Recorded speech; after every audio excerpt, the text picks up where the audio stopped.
রাতের বেঁচে যাওয়া রুটি দিয়ে তোমাদেরকে মজার একটা রেসিপি বানিয়ে দেখাবো বন্ধুরা। আর এই রেসিপিটা দেখার পরে তোমরা অবশ্যই বাড়িতে বানাবে আর বানাতে ইচ্ছুক হবে যে বাড়িতে সবার রুটি রাতে বেঁচে যায় আর সকালবেলাতে আমরা বেশিরভাগই ফেলে দিই, খেতে ভালো লাগে না। কিন্তু এই সব রুটি না ফেলে দিয়ে তোমরা মজার মজার রেসিপি বানিয়ে খাবে, তোমাদের শরীরের পক্ষে খুবই উপকারী। আর এই বাসি রুটি খাওয়া তো আমাদের শরীরের অনেক উপকার করে, হয়তো আমরা অনেকেই জানি না সেসব কথা যে বাসি রুটিতে আমাদের কি কি উপকার হয়। সকালবেলায় এই বাসি রুটি খেলে আমাদের কখনোই সুগার হবে না। গবেষণা থেকে জানা গেছে যে বাসি রুটির মধ্যে এমন কিছু উপাদান তৈরি হয় যে যা রক্তের শর্করার মাত্রা স্বাভাবিক রাখতে বিশেষ ভূমিকা পালন করে। এই রুটি নিয়মিত খেলে এনার্জি অনেকটাই বেড়ে যায়, ছোট বড় সবার হার্ট অ্যাটাকের কোনো ঝুঁকি থাকে না। চলো তাহলে বন্ধুরা, এই রেসিপিটা আমি তোমাদেরকে খুব সহজে বানিয়ে দেখাই। আর এই গমের আটার রুটি দিয়ে বা তোমরা টাটকা রুটি দিয়েও এই রেসিপিটা বানাতে পারো, আবার বাসি রুটি দিয়েও বানাতে পারো। আজকে আমি বাসি রুটি দিয়েই তোমাদেরকে বানিয়ে দেখাচ্ছি। আর আমার সঙ্গে তো আরিজ আছেই, দেখো সুন্দরভাবে রোলটা বানিয়ে নিল। এবার কাটতে শুরু করবে। আর আমি চাকু নিয়েছি বলে ও চাকু দিয়ে কাটতে পারবে না, তাই দেখো কি দিয়ে কাটছে তোমাদেরকে দেখাচ্ছে। আর খুব সুন্দর চাউমিনের মতো আমি বড় বড় করে কেটে নিয়েছি, এইভাবেই তোমরা কেটে নেবে। আমি এখানে 3 পিস মতো রুটি নিয়েছি, তোমরা যে পরিমাণে বানাবে সেই পরিমাণে রুটিগুলো নেবে আর খুব সুন্দর ছোট ছোট করে কেটে নেবে। বিশেষ করে আমরা এটা বলবো যে গরিবের চাউমিন, আর আমাদের হাতের কাছে সব সময় চাউমিন থাকে না, সেই সময়তে বাচ্চাদের মন ভোলাতে তোমরা এই রেসিপিটা বানিয়ে নিতে পারো। আর বাচ্চারা খেলে ভীষণই খুশি হবে। এই রেসিপিটা আমার পরিবারের সবাই খেয়েছে এবং অনেক সুনাম করেছে, তোমাদের পরিবারেরও সবাই পছন্দ করবে। প্রতিদিনই বায়না করবে এই রেসিপিটা বানিয়ে দাও বলে, এতটাই মজার হয়। চলো তাহলে রেসিপিটা বানিয়ে নিই। একটা চুলোর মধ্যে প্যান বসিয়েছি, প্যানের মধ্যে দিয়ে দিলাম সরষের তেল। তোমরা কেউ তেলের পরিমাণটা কম ব্যবহার করলে একটু কমিয়ে দেবে। তেলটাকে ভালোভাবে গরম করার পরে সবজিগুলো দিয়ে দিচ্ছি। লম্বা আকারে আমি সব সবজিগুলো কেটে নিয়েছি, গাজর, আলু, পেঁয়াজ, লঙ্কা। আর এই ঝালের পরিমাণটা তোমরা যে যেমন পছন্দ করো সেইভাবে অ্যাড করবে। আর এখানে বিনস নিয়েছি কিছু পরিমাণে কুচি করে, তোমরা এখানে ক্যাপসিকামও অ্যাড করতে পারো, কিন্তু আমি ক্যাপসিকাম দিইনি।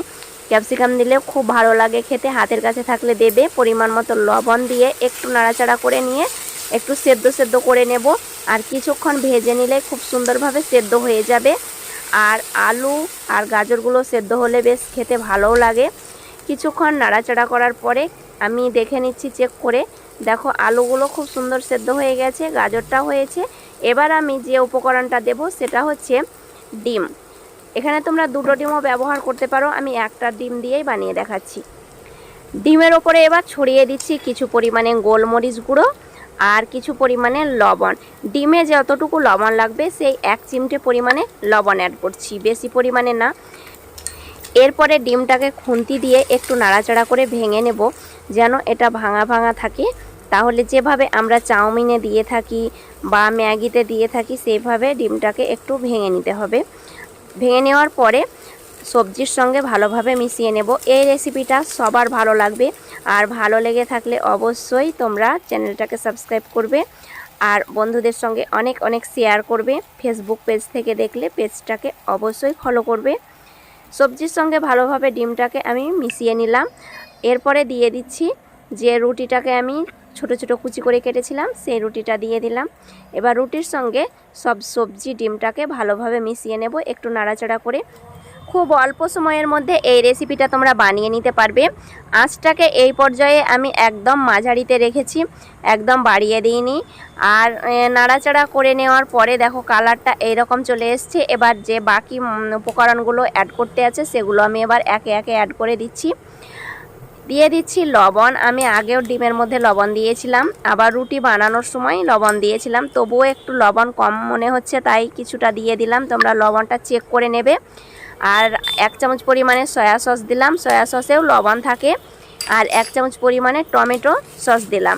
টমেটো সয়া সসটা দিলে বেশি খেতে ভালো লাগে, তোমাদের কাছে না থাকলে বাদ দিয়ে দেবে, তবুও খেতে ভালো লাগবে। কিন্তু টমেটো সসটা সবার বাড়িতেই থাকে, সয়া সসটা বাদ দিতে পারো তোমরা হাতের কাছে না থাকলে। নাড়াচাড়া করে ভালোভাবে সসগুলোকে মিশিয়ে নেব। সসটাকে মিশিয়ে নেওয়ার পরে কিছুক্ষণ নাড়াচাড়া করলে একদম সুন্দরভাবে রেডি হয়ে যাবে। আর সব শেষে সসটা দেওয়ার চেষ্টা করবে। আর যে উপকরণটা আমাদের দিলে খেতে একদম চাউমিনের মতো মনে হবে, সেই উপকরণটা দিচ্ছি 1 চামচ পরিমাণে পাস্তা মশলা। পাস্তাতে যে মশলাটা ব্যবহার করি সেইটাই দিয়ে দিচ্ছি। তোমরা চাউমিনে যে মশলা ব্যবহার করে সেটা অ্যাড করতে পারো, আবার ম্যাগিতে যে মশলাটা ব্যবহার করে সেটা অ্যাড করতে পারো। দেখো খুব সুন্দরভাবে রেডি হয়ে গেল। এবার নামিয়ে পরিবেশন করব। এই রেসিপিটা তোমরা গরম গরম বানিয়ে নিতে পারো জলখাবারে, খুব ভালো লাগে খেতে, দুর্দান্ত একটা রেসিপি। আমি অনেকবারই বানিয়েছি, এটা প্রথমবার বানিয়ে খেয়েছিলাম, তখন বেশ ভালো লেগেছিল। আর এই রেসিপিটা দেখার পরে বা বানিয়ে খাওয়ার পরে তোমরা ভাববে যে আগে কেন দেখিনি বা জানি না, তাহলে অনেক আগে থেকেই রেসিপিটা বানিয়ে খেতাম, এতটাই মজার রেসিপি। আর এটা তোমরা কেউ বন্ধুবান্ধব আসলেও বানিয়ে দিতে পারো, এতটাই টেস্টি হয়। ওপরে একটু টমেটো সস দিয়ে দিলাম। দেখো ঝটপট রেডি হয়ে গেল গরিবের চাউমিন। তোমরা এটা বানিয়ে বাচ্চা থেকে বড় সবাইকেই খাওয়াতে পারো। আর এই দুর্দান্ত রেসিপিটা প্রথমে আরিজ খেয়ে দেখবে কেমন হয়েছে। দারুণ হয়েছে বন্ধুরা, আপনারাও এভাবে বাড়িতে বানিয়ে খাবেন।